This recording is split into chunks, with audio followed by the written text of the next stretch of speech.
പിണറായി വിജയനെ വെള്ളാപ്പള്ളി നന്നായിട്ട് തേച്ചിട്ടുണ്ടല്ലോ. കാരണം പിണറായിയും CPM-ഉം ന്യൂനപക്ഷങ്ങൾക്ക് ചോദിക്കുന്നത് എന്തും കൊടുക്കും. പാർട്ടിയിലും മന്ത്രിസഭയിലും ന്യൂനപക്ഷക്കാരാണെങ്കിൽ ഡബിൾ പ്രൊമോഷനാണ്. മരുമകനെ ഉദ്ദേശിച്ചുകൂടിയാണ് അല്ലേ? അതെ.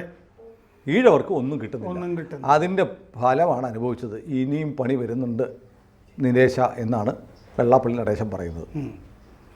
നടേശൻ അത് ചുമരെഴുത്ത് നന്നായിട്ട് വായിച്ചിട്ടുണ്ട്. മാത്രമല്ല അദ്ദേഹം പറയുന്നത് വാസ്തവമാണ്. അത് ഈഴവർക്കെന്നല്ല മാലോകർക്ക് മുഴുവൻ അറിവുള്ളതുമാണ്. പിണറായി വിജയന് മാത്രം, അദ്ദേഹത്തിൻ്റെ പാർട്ടിക്കും MV ഗോവിന്ദനും ഒക്കെ അറിയില്ലാതിരുന്ന കാര്യങ്ങളാണ് നാട്ടുകാർക്ക് മുഴുവൻ അറിയാമായിരുന്നു. ഈ വെള്ളാപ്പള്ളി പറയുന്നതിൻ്റെ സത്യം എന്താണെന്ന് വെച്ച് കഴിഞ്ഞാൽ മന്ത്രിമാർ ഇപ്പം അധികാര സ്ഥാനങ്ങളിൽ പദവികളിലൊന്നും ഈഴവരില്ല. അതാണ് പറഞ്ഞത്. പിണറായി ഉണ്ടല്ലോ. അതെ, അദ്ദേഹം പറഞ്ഞത് മറ്റേ മന്ത്രിമാരുടെ ജാതി എടുക്കുക, അതിൽ നായന്മാരാണ് കൂടുതൽ. അതെ അതെ, നായർ മന്ത്രിസഭയാണ്. അതെ, നായർമാർക്ക് ഇത്രയും ഭൂരിപക്ഷമുള്ളൊരു മന്ത്രിസഭ മുമ്പ് ഉണ്ടായിട്ടുണ്ടോ എന്ന് തന്നെ സംശയം. ശിവൻകുട്ടി, ബാലഗോപാൽ, പ്രസാദ്, ഇങ്ങനെ എണ്ണി വന്ന അതേ ഉള്ളൂ. ബിന്ദു വരെ എത്തി നിൽക്കും. ബിന്ദു, രാജൻ എനിക്കറിയില്ല, ജാതി പറഞ്ഞാൽ എനിക്ക് കേസ് കൊടുക്കില്ല. ഈഴവജാതിയൊക്കെ പറയാം അല്ലേ? ഞാൻ മനഃപൂർവ്വം SC പറയാൻ പാടില്ല ഉള്ളൂ, ബാക്കിയൊക്കെ പറയാം. ഇത് ആളുകൾ ഇങ്ങോട്ട് പറഞ്ഞു തരുമല്ലോ ഇതിങ്ങനെയാണെന്നുള്ളത്. മാത്രമല്ല ഈ കഴിഞ്ഞ ലോക്സഭാ MP-മാരില്ലേ, അവരിൽ ഭൂരിപക്ഷം നായന്മാരായിരുന്നു. കാരണം LDF-ലും UDF-ലും രണ്ടും കൂടിയൊക്കെ ചേർത്ത് നോക്കണമല്ലോ. ഇത്തവണത്തത് എങ്ങനെയാണെന്നറിയില്ല, പക്ഷെ നടേശൻ നോക്കി കാണും. വെള്ളാപ്പള്ളി നോക്കിയിരിക്കുന്നത് ഈ നായർ ഈഴവ ബലമല്ല, ന്യൂനപക്ഷം എടുത്തു പറഞ്ഞിട്ടുണ്ട്. ന്യൂനപക്ഷമാണെങ്കിൽ പാർട്ടിയിലും മന്ത്രിസഭയിലും ഡബിൾ പ്രൊമോഷൻ. ആരുടെ കാര്യ? ഒരു മുനിസിപ്പൽ വാർഡിൽ പോലും ജയിക്കാത്ത ആളാണ് മരുമകൻ. അദ്ദേഹം പറഞ്ഞതിൽ രണ്ട് ഭാഗമാണല്ലോ. ഒന്ന് ഈഴവർക്ക് വേണ്ട കാര്യങ്ങൾ, രണ്ടാമത്തെ ഭാഗമാണ് ഈ ന്യൂനപക്ഷങ്ങളുടെ മുസ്ലിങ്ങളുടെ കാര്യം. അത് മറ്റേ വെള്ളാപ്പള്ളി നടേശൻ ശോഭാ സുരേന്ദ്രനെ പിന്തുണച്ചുകൊണ്ട് നടത്തിയ പ്രസ്താവന സമയത്തും അദ്ദേഹം അത് പറഞ്ഞിരുന്നതാണ്. കൈയച്ചുള്ള പിന്തുണയായിരുന്നല്ലോ ശോഭയ്ക്ക് അവിടെ കിട്ടിയത്.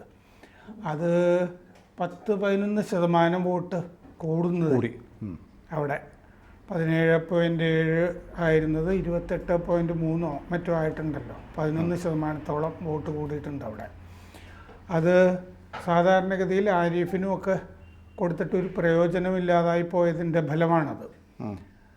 ആ ചേർത്തല ഭാഗത്തെയും ഒക്കെ വോട്ടൊക്കെ ആരിഫിന് SNDP വോട്ടുകൾ കിട്ടുന്നുണ്ടായിരുന്നു. അതിൻ്റെ കൊണ്ട് പ്രയോജനം ഉണ്ടായിരുന്നില്ല, പ്രത്യേകിച്ചൊരു പ്രയോജനം ഉണ്ടായിരുന്നില്ല. ഇത്തവണയാണെങ്കിൽ BDJS കാര്യമായി കൂടെ നിന്നതിൻ്റെ ഗുണം ഉണ്ടായിട്ടുണ്ട്. കാരണം 16.3% BJPക്ക് എടുത്തു കഴിഞ്ഞാൽ ഒരു 3-3.5% അല്ലാത്ത വോട്ടുകൾ കിട്ടിയിട്ടുണ്ട്. അത് ഈഴവരുടെ നിന്ന് കൂട്ടാം. ഇനി അല്ലെങ്കിൽ തന്നെ ഈ CPM-ലെ ഈഴവരായ സഖാക്കളുണ്ടല്ലോ, അവർ മാറിക്കുത്തിയതിൻ്റെ ധാരാളം തെളിവുകൾ തെരഞ്ഞെടുപ്പ് ബലത്തിൽ കാണാനുണ്ട്. ഒരു സമുദായം എന്നുള്ള നിലയ്ക്ക് തന്നെ ഈഴവർ മാറി ചിന്തിക്കുന്നു എന്നുള്ളത് അത് വെള്ളാപ്പള്ളി നടേശൻ പറഞ്ഞിട്ടാണെങ്കിലും അല്ലെങ്കിലും സംഭവിച്ചിട്ടുണ്ട്. വെള്ളാപ്പള്ളി SNDP യോഗത്തിൻ്റെ ജനറൽ സെക്രട്ടറി സ്ഥാനത്ത് 25 വർഷം പൂർത്തിയാക്കിയപ്പോൾ ഞാൻ അദ്ദേഹത്തിൻ്റെ ഒരു ഇൻ്റർവ്യൂ എടുത്തിരുന്നു.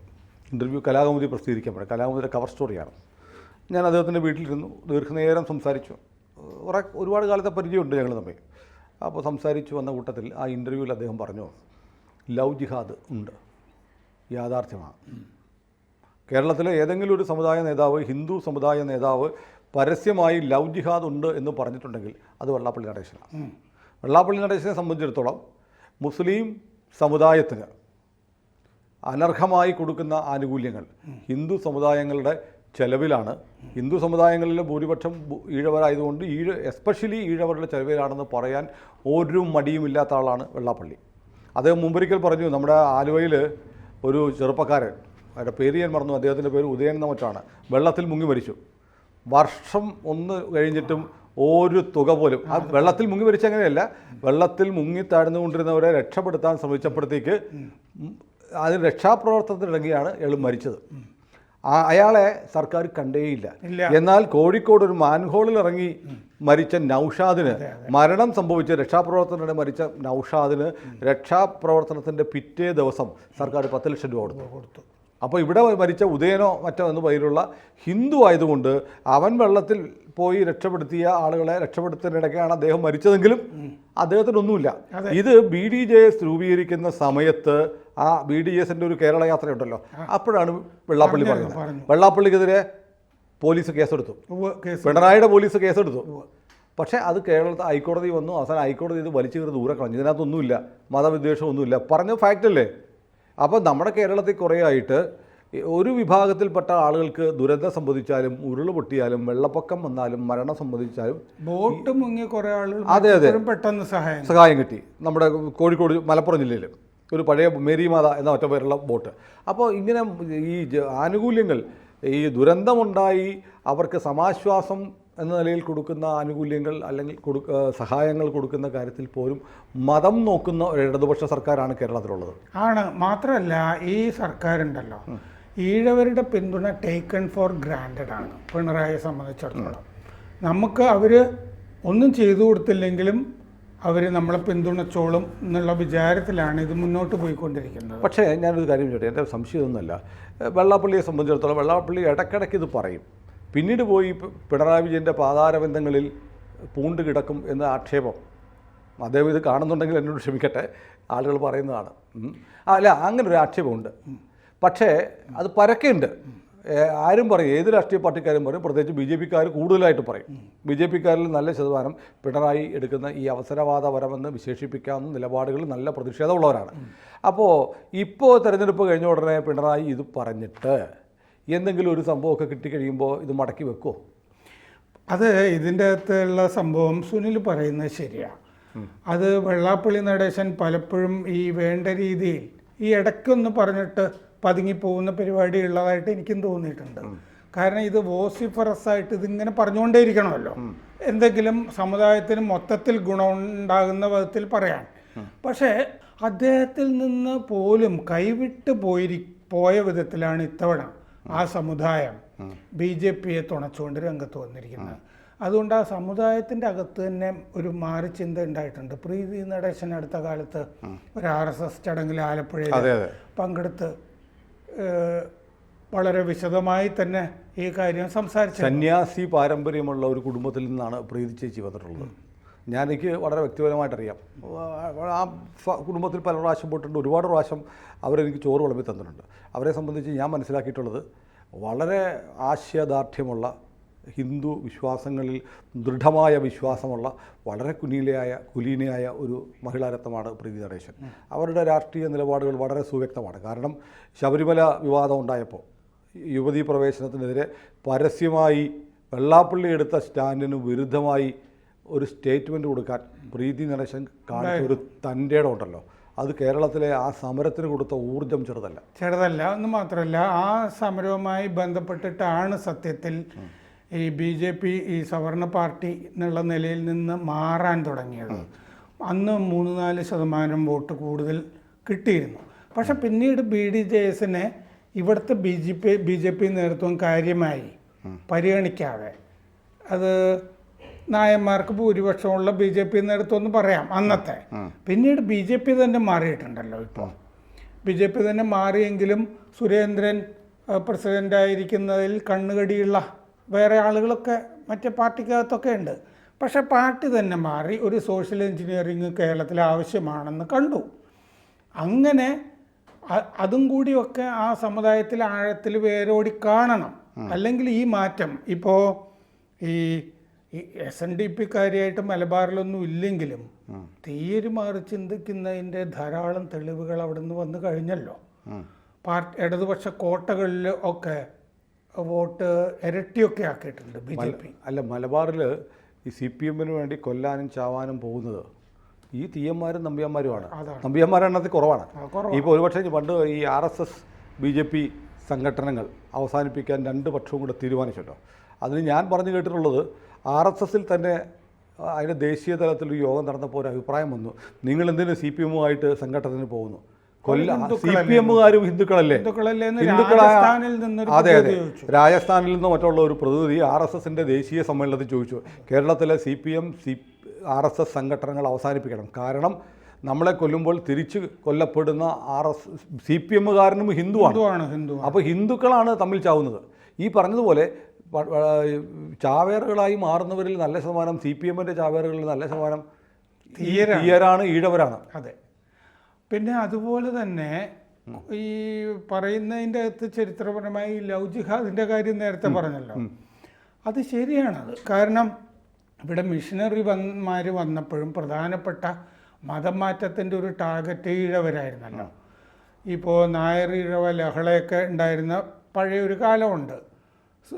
മറ്റേ പത്രത്തിന് തീ വെച്ചതും സുജന നന്ദിനി പത്രം ആഫീസിന് തീ വെച്ചതും കൊല്ലം, അതെ, പത്രം. അതെ. അപ്പോൾ ആ കാലഘട്ടത്തിൽ അന്നാണ് ഈ പാരതന്ത്ര്യം എന്നൊക്കെ പറഞ്ഞ ആ കവിതയൊക്കെ എഴുതുന്നത്. ഭയാനകം. അത് ഇതൊക്കെ തീ വെച്ചതിൻ്റെയൊക്കെ പശ്ചാത്തലത്തിൽ വരുന്നതാണത്. നമ്മൾ സ്വാതന്ത്ര്യം പ്രഖ്യാപിക്കുന്ന അതിൻ്റെ ഒരു പശ്ചാത്തലം എന്ന് പറഞ്ഞാൽ പരവൂരുള്ള ഒരു ഗവൺമെൻറ് സ്കൂളിൽ പുലിയ കുട്ടികളെ പ്രവേശനം നിഷേധിച്ചു, സർക്കാർ സ്കൂളിൽ. അതിനെതിരെ ഈ കേശവനാശാനൻ്റെ സുജന നന്ദിനിയിൽ അദ്ദേഹം നിരന്തരം കല്ലച്ചിൽ അടിക്കുന്ന പത്രമാണ്, അതിൽ ലേഖനങ്ങൾ പ്രസിദ്ധീകരിച്ചുകൊണ്ടിരുന്നു. അതിൽ ക്ഷുഭിതരായ സവർണ വിഭാഗക്കാർ ഈ പ്രസ് തന്നെ കത്തിച്ചു. അവിടെ നിന്നാണ് ഒരുപക്ഷെ കേരളകൗമുദിയുടെ തുടക്കവും. പരവൂർ കേശവനാശാൻ്റെ പത്രം നശിച്ചു, പിന്നൊരു പത്രം വേണം എന്നുള്ള ആശയം വരുന്നു, അതിന് പണമില്ലാണ്ട് വരുന്നു. അങ്ങനെയാണ് CV കുഞ്ഞിരാമനെ കണ്ടിട്ട് കുഞ്ഞിരാമൻ മറ്റേതിൽ കോളമൊക്കെ എഴുതി. അതെ, ശ്രീനാരായണ ഗുരു ഒരു പത്രം തുടങ്ങാൻ പറയുന്നു. അങ്ങനെ ഒരു വെള്ളി കൊടുത്തിട്ട് ഇത് ആദ്യത്തെ മൂലധനം എന്ന് പറഞ്ഞ് ഒരു വെള്ളി നാണയം കൊടുത്തിട്ട് തുടങ്ങിയതാണ് കേരളകൗമുദി എന്ന് കേട്ടിട്ടുണ്ട്. അതെ അതെ. അപ്പോൾ അങ്ങനെ ഈ ആറാട്ടുപുഴ വേലായുധ പണിക്കരെ കൊല്ലുന്നത് പുതിയ മതം മാറിയ മുസ്ലിമാണ്. രാത്രി വള്ളത്തിൽ വരുമ്പോൾ മറ്റൊരു വള്ളത്തിൽ വന്ന് മുസ്ലിം കുത്തിക്കൊല്ലുകയാണ്. അതെ, വിനയന്റെ സിനിമ വന്നപ്പോൾ സംഗതി മാറി എന്ന് മാത്രമേ ഉള്ളൂ. തൊപ്പിയിട്ട കിട്ടൻ എന്ന് പറഞ്ഞ ആളാണ് കൊന്നത്. അതെ അതെ. അദ്ദേഹം മറ്റേ വേലായുധ പണിക്കരുടെ കുടുംബത്തിലെ തന്നെ ആളാണ്. ഈ സംഭവം ഈ വേലായുധ പണിക്കരുടെ കൊച്ചുമകൻ ഹേമേന്ദ്രൻ, പഴയ ധനമന്ത്രി, അദ്ദേഹം ഈ അരിപ്പുറം ശതാബ്ദി പതിപ്പിൽ ലേഖനത്തിൽ എഴുതിയിരുന്നു തൊപ്പിയിട്ട കിട്ടനാണെന്നുള്ളത്. പക്ഷെ സിനിമയിൽ അങ്ങനെ ചെയ്തില്ല എന്ന് മാത്രമേ ഉള്ളൂ. അത് സവർണനാണ് കൊല്ലുന്നതെന്നാണ് അതിൽ കാണിച്ചത്. അതെ, അത് ചരിത്രത്തെ വളച്ചൊടുക്കുകയായിരുന്നു. അതെ, മാത്രമല്ല വിനയൻ കമ്മ്യൂണിസ്റ്റ് ആണല്ലോ. വിനയന് പേടിയാണ്, കാരണം കൈ മുസ്ലിമാണ് കൊന്നതെന്ന് പറഞ്ഞാൽ ചിലപ്പോൾ കയ്യോ വലുതൊക്കെ പോകും. മറ്റേ മതേതരത്വത്തിന് നിരക്കില്ല. കമ്മ്യൂണിസ്റ്റ് ആകുമ്പോഴത്തേക്ക് ഉടനെ സവർണനാക്കുവാണെങ്കിൽ സവർണ ഫാസിസ്റ്റ് ബ്രാഹ്മണിക്കൽ ഹെജ്മണി എന്നൊക്കെയുള്ള മണിയൊക്കെ മുടക്കി കിടക്കാമല്ലോ. അതെ. അപ്പോൾ ഈ രഞ്ജിത് ശ്രീനിവാസന്റെ കൊലപാതകത്തിന് ശേഷം പിന്നീടുള്ള ടാർഗറ്റുകൾ തീർച്ചയായിട്ടും ഈഴവരായിരിക്കും. ലവ് ജിഹാദിൻ്റെ അങ്ങനെയാണ് പല സ്ഥലത്തും നടക്കുന്നത്. നമ്മുടെ ആ വൈക്കത്തെ കുട്ടിയുടെ കഥയൊക്കെ അങ്ങനെയാണല്ലോ. അപ്പോൾ ഈ മതത്തിൻ്റെ ശത്രുപക്ഷത്ത് നിൽക്കുന്ന ഒരു സമുദായമാണ് ആലപ്പുഴയിൽ തീർച്ചയായും ഈഴവർ. അപ്പോൾ ആ തിരിച്ചറിവും കൂടിയൊക്കെ ഈ ശോഭാ സുരേന്ദ്രൻ പോയി നിന്നപ്പോൾ വളരെ ഗുണമായിട്ടുണ്ട്. വെള്ളാപ്പള്ളി പറഞ്ഞിരിക്കുന്ന ഫാക്റ്റാണ്. ഈ ഫാക്ട് പുള്ളി പറഞ്ഞ ഈ വസ്തുതയിൽ, അതായത് CPM-ൽ ഇപ്പോൾ സംഭവിക്കുന്നത് ഏറ്റവും പ്രധാനപ്പെട്ടത് മുസ്ലിങ്ങൾ ചോദിച്ചാൽ എന്തും കൊടുക്കും. വെള്ളാപ്പള്ളി അങ്ങനെ തന്നെ പറഞ്ഞിട്ടുണ്ട്, മുസ്ലിമുകൾ ചോദിച്ചാൽ എന്തും കൊടുക്കും. അവരുടെ കൂട്ടത്തിൽ പാർട്ടിയിൽ ഡബിൾ പ്രൊമോഷൻ, മന്ത്രിസ്ഥാനത്ത് ഡബിൾ പ്രൊമോഷൻ. തീർച്ചയായും അത് റിയാസിന് ഉന്നം വെച്ച് തന്നെയാണ്. കാരണം റിയാസ് ഒരു പഞ്ചായത്ത് ഇലക്ഷൻ പോലും ജയിച്ചിട്ടില്ല. ആദ്യമായിട്ട് MLA ആവുന്നു, ആദ്യമായിട്ട് സ്റ്റേറ്റ് കമ്മിറ്റി വരുന്നു, അപ്പം തന്നെ സംസ്ഥാന സെക്രട്ടേറിയറ്റ് മെമ്പറാവുന്നു. ആദ്യത്തെ തവണ MLA ആകുമ്പോഴേക്കും തന്നെ മന്ത്രിയാവും. അപ്പോൾ ഡബിൾ പ്രൊമോഷനാണോ ട്രിപ്പിൾ പ്രൊമോഷനാണോ എന്നറിയില്ല. ഒരു പക്ഷേ ഭാവിയിലേക്കുള്ള ഒരു അരിയിട്ടു ആഴ്ചയുടെ തുടക്കം പോലും ആകാം. അങ്ങനെയൊക്കെ വരാം. പക്ഷേ അതിൻ്റെ ഫലമാണല്ലോ ഇത്തവണ ഇതിൽ കണ്ടത്. കാരണം ഇത്രയും മതപ്രീണനം നടത്തിയിട്ടും പ്രചാരണത്തിൽ മുഴുവൻ CAA എന്നൊക്കെ അല്ലേ പറഞ്ഞുകൊണ്ടിരുന്നത്. ഒരു പ്രയോജനമുണ്ട്. മുസ്ലിങ്ങൾ പുറംകാലിൽ ചവിട്ടി മൈനസ് വോട്ടാണ് ഹിന്ദുക്കൾ കൊടുത്തിരിക്കുന്നത്. മുസ്ലിങ്ങൾ പറഞ്ഞു പോടാപ്പാ, നിന്റെ സ്തുതി ആർക്ക് വേണം, ഇവനെന്തിനാ എൻ്റെ കാലേ വന്ന് കിടക്കുന്നതെന്നാണ് മുസ്ലിങ്ങൾ ചിന്തിച്ചത്. മുമ്പ് കിട്ടിയിരുന്നതിനേക്കാൾ 1% കുറവാണ് മുസ്ലിം വോട്ട് ഇത്തവണ. അല്ല, വെള്ളാപ്പള്ളിയുടെ പ്രസ്താവന CPM-ന്റെ കണ്ണ് തുറപ്പിക്കുമെങ്കിൽ ചിലപ്പോൾ ആ പാർട്ടി രക്ഷപ്പെടും. CPM-ന്റെ എന്ന് പറഞ്ഞാൽ മുസ്ലിമല്ല, മാർക്സിസ്റ്റാണ് എന്ന് CPM മനസ്സിലാക്കിയാൽ, എന്നിട്ട് അവർ ഈ പറഞ്ഞ മതനിരപേക്ഷ ഒരു മതത്തെയും പ്രീണിപ്പിക്കാതെ ഭരണം നടത്തുന്ന പുതിയാപ്പിളയാണെങ്കിൽ പ്രതീക്ഷിക്കാൻ വയ്യ. മുട്ടമാല സമ്മാനം. കൂടുതൽ വാർത്തകളും വിശേഷങ്ങളും നിങ്ങളിലേക്ക് എത്താൻ ABC മലയാളം സബ്സ്ക്രൈബ് ചെയ്യുക, ബെൽബട്ടനും അമർത്തുക.